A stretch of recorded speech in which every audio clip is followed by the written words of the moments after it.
relevant, reliable, and researched. This is Experts on Call, the show focused on delivering leading-edge news and information on today's most beneficial products and services. This is Experts on Call on AM 650. Welcome back to Key Pacific's Talk About Strata. I'm Sterling Fox, joined in studio by my co-host Tony Giventu, Executive Director of the Condominium Homeowners Association of British Columbia. You can read Tony every Sunday in the Vancouver province. He's been writing Condo Smarts for many, many years. Thought he might last a few weeks, and it's what, 5-6 years later, and you're still there? Almost 10. Is that right? Wow, congratulations. Now, we always try to include an email from our listeners in our conversations, and this week's program, Tony, is all about insurance. It's a terribly important subject, and here's what I think could be, well, a fairly common problem, and we're going to get more into, in this segment, into landlords versus homeowners in strata or condo units. And here's an email sent to us from Art, the landlord. That's what he calls himself, Art, the landlord in Vancouver, who really has a bit of a quandary here. Art had sublet his downtown condo to a tenant who was evicted for any number of reasons. He doesn't specify. Maybe the guy just didn't pay his rent. Anyway, Art evicted this guy. The tenant was not amused, and on the day of his eviction, he trashed the bathroom, causing a flood. Art wants to know who's responsible for the damages his tenant clearly caused.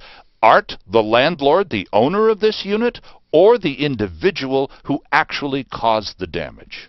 Well, I think you've answered your question. Art, the landlord, the owner of the unit, owns the liability. And that's, I encourage any tenants or any landlords to talk to their insurance brokers about the best possible coverage that they have. Because for landlords especially, it's kind of like a double layer of liability, because the landlord's also going to be responsible for anything their tenant does. And this applies to things like bylaw fines and those types of penalties as well.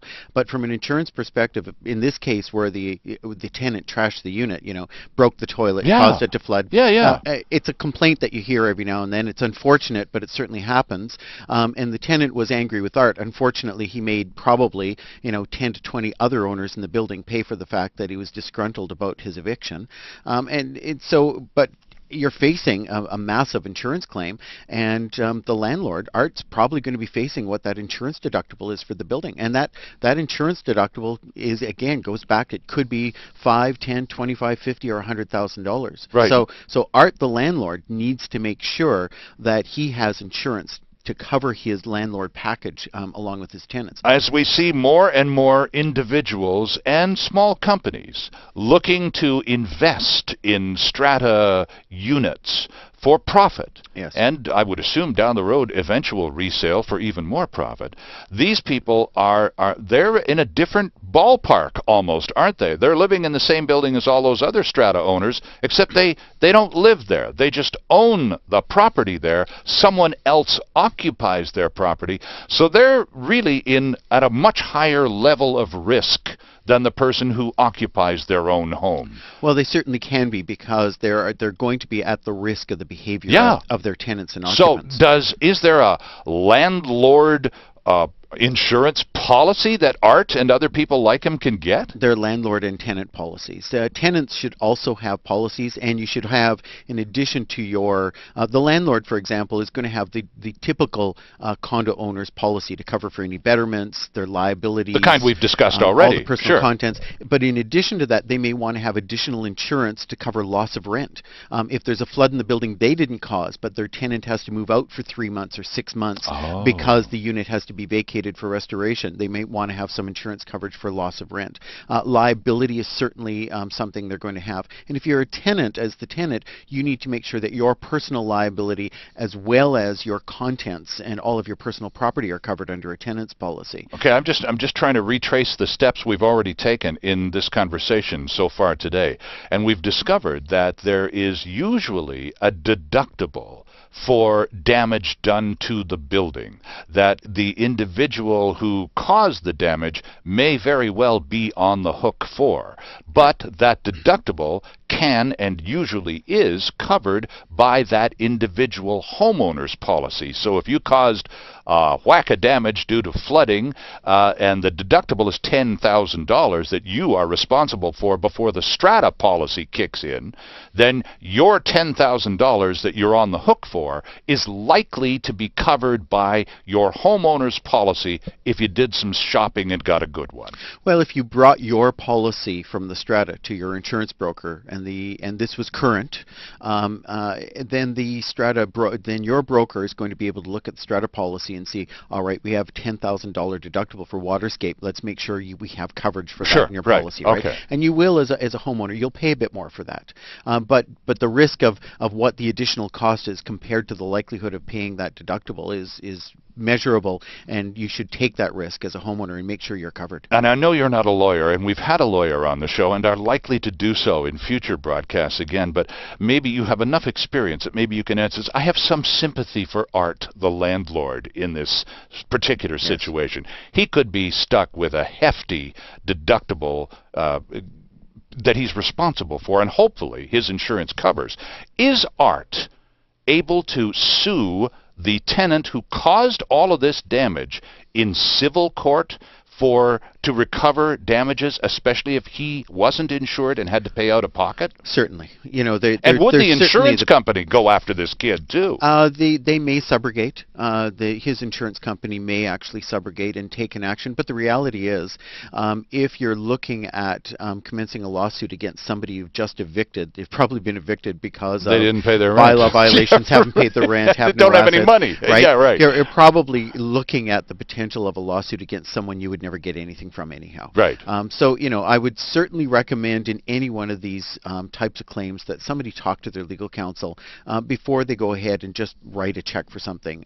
When it deals with the types of damages that are associated in buildings and really high costs. Now, you've mentioned in the course of this conversation on insurance, you've talked about fire, certainly water damage, those and other contingencies that insurance policies usually address. One item that does happen more often here than anywhere else in Canada is earthquakes. Is that an automatic in policies in this corner of Canada that people get earthquake insurance, or do they have to specify, add that on, please? Many of the brokers include it. However, it's not mandatory under the Act. All the things we've talked about for the strata so far, the general perils of risk of flood and fire and the common assets and liability, those are mandatory under the legislation. The legislation says you have to insure for full replacement value. So the way the strata determines what the full replacement value is they get an insurance appraisal every 1 to 3 years. That establishes what the current market value would be to rebuild this building under the current building code. That's basically what that test is. Earthquake insurance is directly related to that appraised value because earthquake insurance is based upon a deductible that is different than all the other deductibles. It's based upon a deductible that is a percentage of the appraised value. So if your building is a high-rise building appraised at $25 million, the deductible is generally 10% of the appraised value, $2.5 million. So the first 2.5 is the strata council is going to have to come up with that money. The Strata Corporation has come up with the first $2.5 million, which means, and this is the one exception in the legislation, it means that the Strata Council does not need to call a special general meeting and can automatically special levy each unit in the building based on their unit share of the cost. And that's catastrophic damage caused by earthquake. And in our case, when you look at our high-rises and the amount of glass that we have on our buildings, that's going to be probably glass and water damage more than anything in most of these buildings.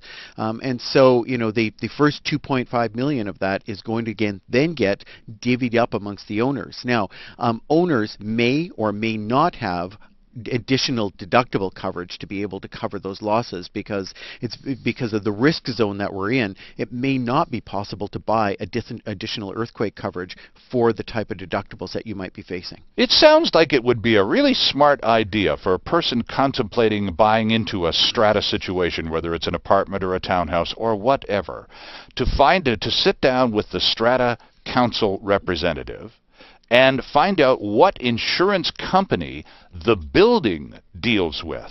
and perhaps try and arrange insurance coverage through the same company because they know the details and the specifics of the unit they're thinking about buying. Well, and a number of the companies actually have policies set up so that they're comparable policies. So for what the strata covers, the homeowner policy helps to fill in the gaps. Okay. And as the buyer, I don't think you have to sit down with anyone, but when you request a copy of the insurance policy, you're going to see who the insurance company is, who the brokerage is. And you could certainly contact the brokerage about your homeowner policy. But homeowner policies are available broadly across the province through insurance brokerages. And what you can do, though, is you really need the strata policy to be able to take it to the broker so you know what gaps that you're actually filling in. You're listening to Key Pacific's Talk About Strata here on Talk to the Experts on AM 650. Sterling Fox with you, joined by Tony Giaventu, the Vancouver Province Condo Smarts columnist, who occasionally spends time as all of his time is spent as the executive director of the Condominium Homeowners Association of British Columbia. He is one busy guy, and we are extremely lucky to have him join us here on Talk About Strata. And there's more ahead. Stay with us. There's still more ahead with Experts on Call, the show focused on delivering relevant and beneficial consumer information. This is Experts on Call on AM 650.